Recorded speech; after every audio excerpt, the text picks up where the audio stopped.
In 2015, countries adopted a set of goals to end poverty, protect the planet, and ensure prosperity for all. This was part of a new sustainable development agenda. The 17 goals as set out by the United Nations have specific targets to be achieved over the next 15 years. To this end, Serrano Africa recently held the first conference on Devolution for Sustainable Development. In rural areas, most people still grapple with these challenges.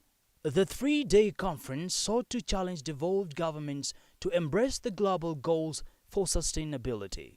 I mentioned the catalytic sectors.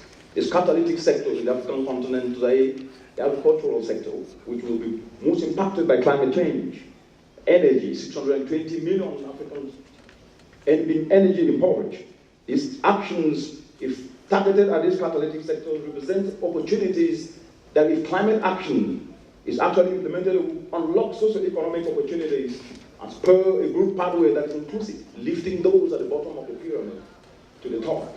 A break from the classical paradigm of ensuring that climate action are considered no more as regulatory obligations. For example, here in Kenya, development projects by state and non-state actors actually must satisfy the provisions of Environmental Management and Coordination Act, which is good. However, considering catalytic sectors or additional calls and seeing environmental action as a business risk is limiting the unleashing of the opportunities that climate action can bring. Sustainable development meets the needs of the present without compromising the ability of future generations to meet their own needs.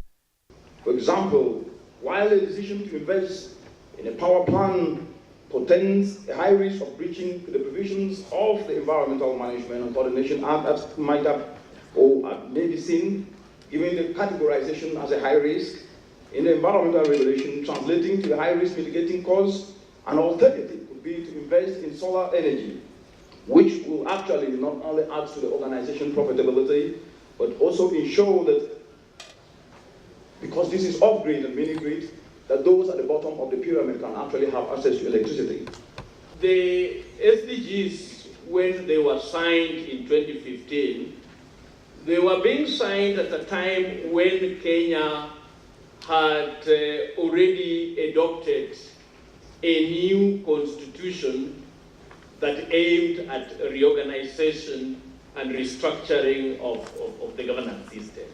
And so if we want to follow what we signed to, our starting point will be to ask whether the new governance system, the reorganized governance system, provides us with the adequate constitutional infrastructure for delivering these SDGs, or did we adopt a constitutional framework that may not enable us to deliver the SDGs?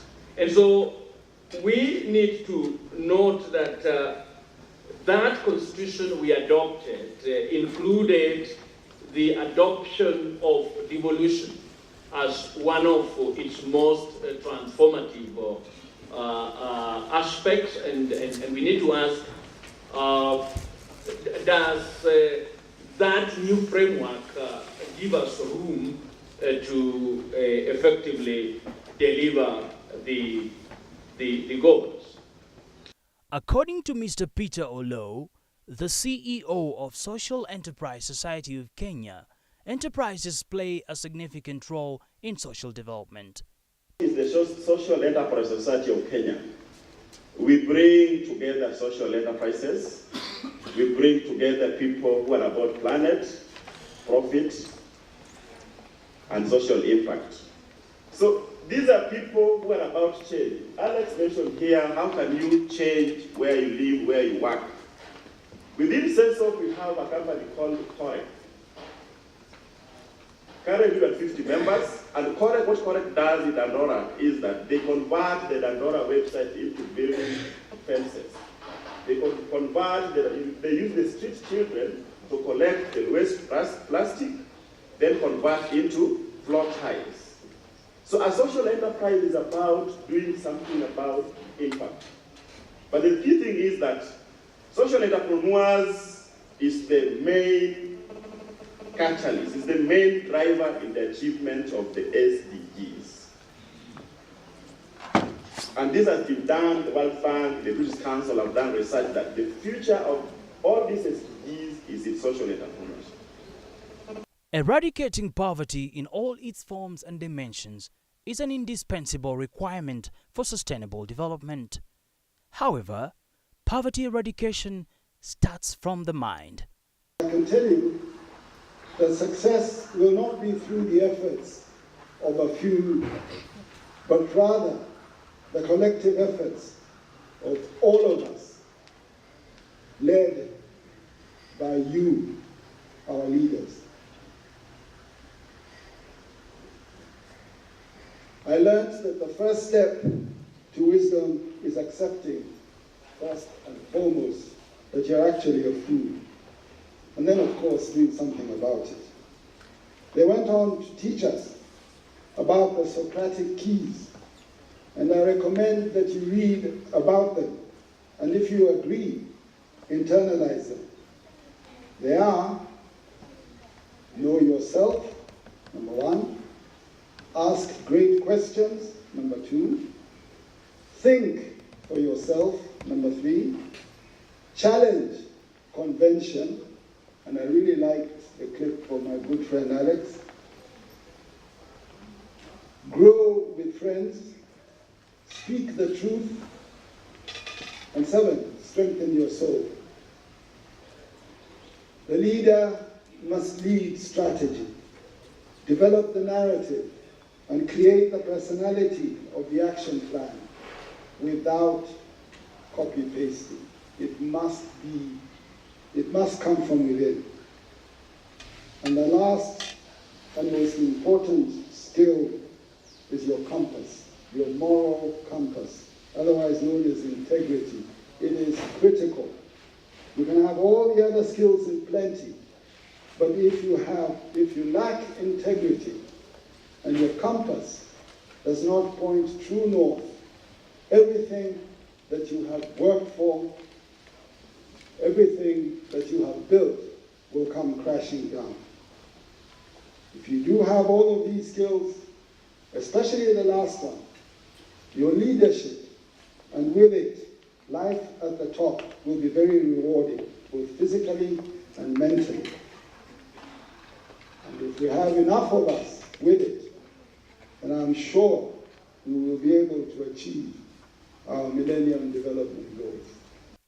To this end, there must be promotion of sustainable, inclusive, and equitable economic growth, creating greater opportunities for all. There is also need for reducing inequalities, raising basic standards of living, fostering equitable social development and inclusion. Promoting integrated and sustainable management of natural resources and ecosystems will also go a long way in making sustainable development a reality. As a global Christian relief development and advocacy organization, World Vision is dedicated to working with children. Children come with families, families come with communities to overcome poverty and injustice. Our World Vision began operations in Kenya in 1974, almost 50 years ago. And with over 800 staff, World Vision Kenya works in 53 area programs in 35 counties countrywide. One of our biases is that we go into some of the greatest depths, places where other people won't go. As such, in March, I was in Ilara Matak, and we were carrying out a campaign on ending violence against children. It's a global 5-year campaign, and I don't know if you've come across it. Because when you begin to think about the sexual violence, when you begin to think about the defilement, when you begin to think about the things that children go through and nobody talks about, that's why you campaign. As communicators, you campaign. It's not just about, is World Vision visible? That's important. But that's not the greatest and most important thing. The more important thing is, are we impacting? Is there evidence to show for it? I want to mention 4 areas that World Vision is involved in that are all really under the SDGs, which is education and child protection. They are our core areas that we all work in. Health and nutrition, livelihoods and resilience, and water sanitation and hygiene, which is WASH programs.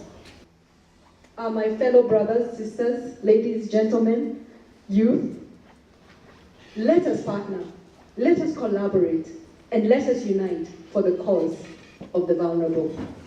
We had 5 objectives for this conference. So we want to see how many we have achieved. We sought out to engage with participants on policy and institutional frameworks that can support wealth creation and sustainable development at the counties. We also sought out to broaden the understanding we have on what kind of business partnerships and collaborations that are required of us if we are going to want to pursue the implementation of sustainable development, particularly at the counties. Now, on the concept note you interacted with, we put out, 4 pillars. There is policy and legal sustainability.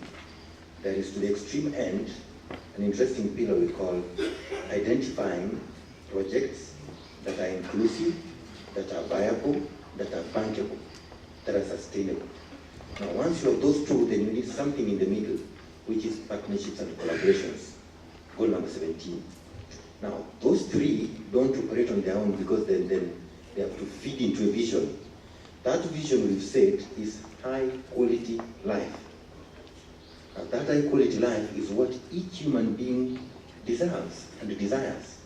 So, borrowing from Wole Soyinka writing in The Climate of Fear, each one of us is called to deal with what Wole Soyinka calls dehumanizing experiences that create fear in our systems, in our lives, in our societies. So if you're able to pursue sustainable development, that vision, quality life, then you have the 3 pillars, and then beneath it, we have the question, sustainable local governance. So the other component we sought to pursue is, how do we review the process of creating sustainable local governance and institutions? How do we model, what do we do at the county level? How do we model, what do we do on the basis of impact investing? We had the CEO, Peter Olo, speak, in the morning about social entrepreneurship. That perhaps becomes, the most probable avenue for pursuing, a way of localizing the SDGs through a business angle. And we have had excellent, presentations from KEPSA. So all that has spoken to the question, we are important stakeholders in pursuing these objectives. So we have already explained this. So what do we do about integrating SDGs and devolution? So we have identified 3 things.